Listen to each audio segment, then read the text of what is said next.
এবার আইডিএলসির সৌজন্যে সম্ভাবনার গল্প।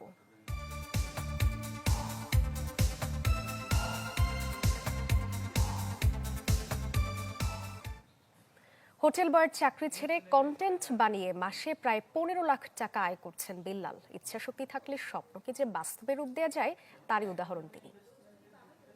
পরে স্থবির হয়ে যাওয়া বিল্লাল এখন জনপ্রিয় content creator thoughts of Billal. এবং এই ভুল মানুষের কারণে আমি আমার স্বপ্নের পথ থেকে ছিটকে যাই, কিন্তু ছিটকে যাওয়ার পরে যে আমি সফলতার পথটা খুঁজতে আমি খুব বেশি সময় নেই। দৃষ্টিনন্দন ভিডিওগ্রাফির সাথে কাব্যগুণ আর দর্শন মেশানো বক্তব্য দিয়ে ফেসবুকের জন্য কন্টেন্ট বানান। কোটি কোটি দর্শক বুঁদ হয়ে থাকে তার এসব ভিডিওতে। কোটি কোটি না আরো বেশি দেখে। এই সারা বাংলাদেশ যত লোক আছে, বাংলাদেশ আর বিদেশে লোকে লক্ষ লক্ষ লোকে দেয়। কোটি কোটি ভিউয়ের সাথে আয় করেন কারি কারি ডলার। লাস্ট 3 মাসে আর্নিং ছিল 44 লক্ষ টাকা। বর্তমানের কাজের সঙ্গী ক্যামেরাম্যানকেই বেতন দেন মাসে লাখ টাকা। ভাইয়ের সাথে আমি 1.5 বছর কাজ করছি, সিঙ্গেল 1 টাকাও নিয়ে নাই। শুরুতে কফি তৈরির রেসিপি দিয়ে কন্টেন্ট বানাতে থাকেন, আস্তে আস্তে ভিউ বাড়তে থাকে।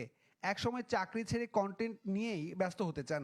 শুভাকাঙ্ক্ষীদের বাধার মুখে বারবার নিজের ভবিষ্যৎ নিয়ে ভাবতে হয় তার। ইতোমধ্যে বাবা মারা গেছেন, মায়ের সংসারে এখনো ভালো ঘর করা হয়নি। তবে এরই মধ্যে বড় কোনো শিল্প কারখানা করে আরো বড় পথের দিকে হাঁটতে চান কন্টেন্ট ক্রিয়েটর বিল্লাল হোসেন।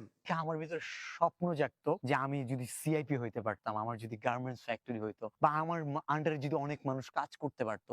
প্রতিবেশীরা মন থেকে চায় না তুমি সফল হও, দুঃখ কষ্টে গড়া জীবন অন্ধকারে পড়ে রও। বাড়ি গাড়ি তোমার হলে তাদের কেন জ্বলবে, হিংসা আর বিদ্বেষ এভাবে আর কতকাল চলবে। ইমরান হাসান রাব্বি, চ্যানেল 24, শেরপুর।